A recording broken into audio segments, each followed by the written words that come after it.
A lot of you who are going through a spiritual awakening will be feeling a certain level of frustration. You'll be feeling a certain level of being angry or feeling that why can't these people just wake up? You'll be looking around you, you'll be hearing people talking, you'll be going to places and just looking around at the state of things and wondering how can people be so switched off to the whole of them, because we are not just what we see, right? Or why can't people take responsibility for their own rising, for their own awakening? Why are people still relying on, well, so and so said this, or my doctor said that, or my this one said that, people in authority?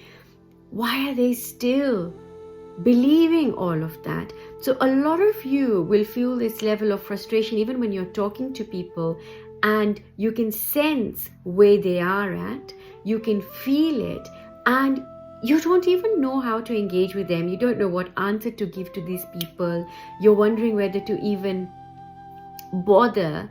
And so many of you will also feel, why can't these people just simply get up? And there are people who will have belief systems, or they will still be so entrenched in a certain way, still living so unconsciously at a certain level, which is commonly known as, okay, these people are still living through their 3D consciousness. And then you have those who are in between worlds, where you're still going through a transition, but you're still in that mode where what I believe is what I believe, what you believe is not valid. So some of you who have just started a spiritual awakening, who are going through a spiritual awakening, or are not but are on a spiritual path, there are still those of us who are firmly rooted in my path is the only path and your path has no path at all.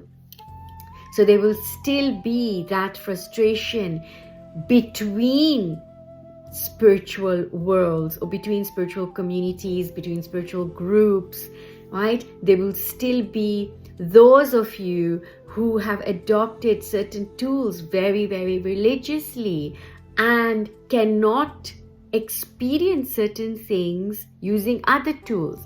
Now, yes, all of this frustration is there, it will happen, but a lot of this frustration also comes from a pull back into how things ought to be, including spiritual awakening, including realization, including just experiencing all that is.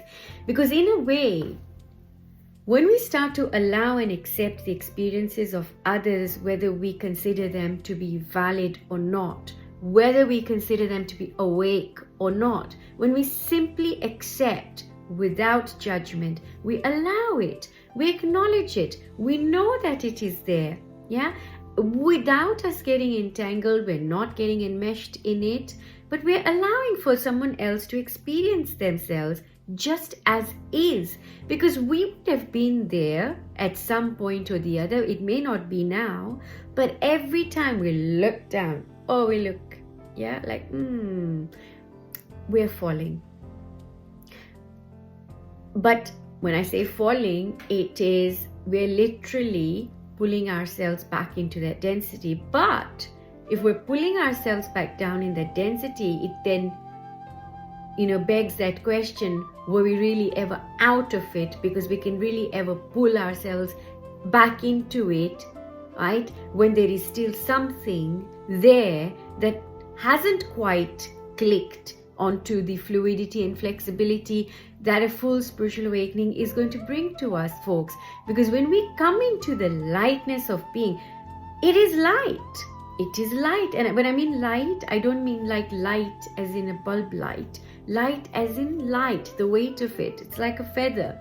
So when we are in that state, of course there's going to be fluidity. Of course there's going to be flexibility. So yes, you can see certain things, right? But they won't come and sit in you.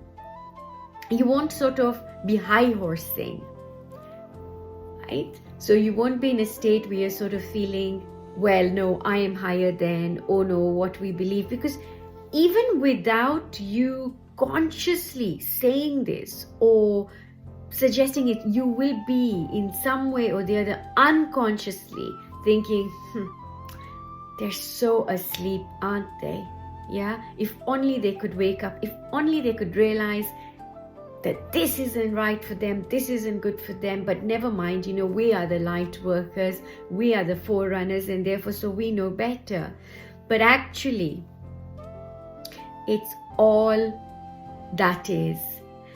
Everything that is happening, even that which is not seeming like, okay, it shouldn't really be that way, is still all that is. I mean, this is the whole irony. And that's what comes with flexibility and fluidity that is there in the awakened state. So many of you will be coming into that state now, or you'll be experiencing that and feeling, well, let it be, let it be. I am focused on myself right now. So you're focusing on your own unfolding and you let it be. And this is when, folks, when you do see something, right, else that is a different way, it won't be a threat to you. So you won't go into your stress response, your nervous response doesn't kick in, but you can actually listen to somebody else's truth. You can listen to it and it'll make sense, and you'll see the parallels in that with yours. It won't be so far from yours because everything is connected in some way or the other. So much love, fluidity, flexibility, openness to you. Lots of love.